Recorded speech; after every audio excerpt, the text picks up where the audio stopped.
Қайырлы күн достар, менің каналыма қош келдіңіздер. Бүгін сіздермен қазақтың ұлттық тағамдарының бірі майсөктің рецептімен бөлісетін боламын. Міндетті түрде жасап көріңіздер. Тарын аламыз, оны ыстық қайнаған сумен 4-5 рет жуамыз осылай.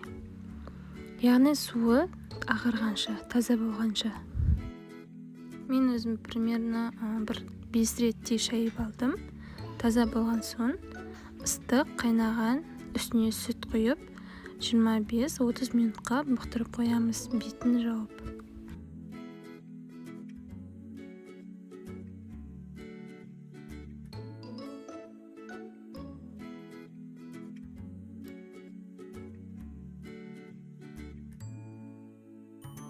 Қыздар, мінекей біздің тарымыз дайын.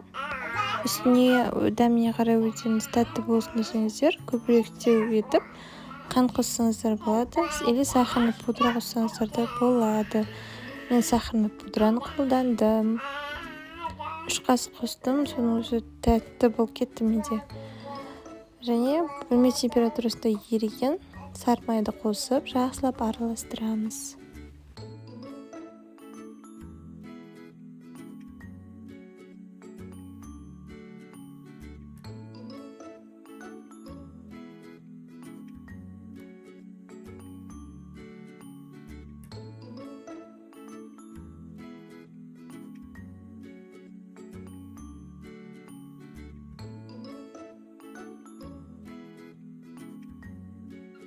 Мінекей біздің майсөгіміз дайын, оны пиалаға салып, үстін тегістеп, тарелкаға аударатын боламыз. Астарыңыз дәмді болсын.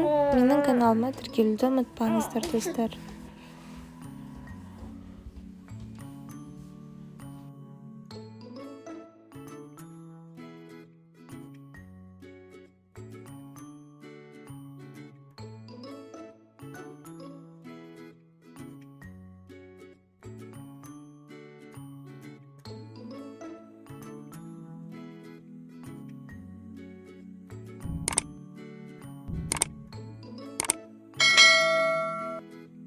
Мынау мен қолданған мерный стакан.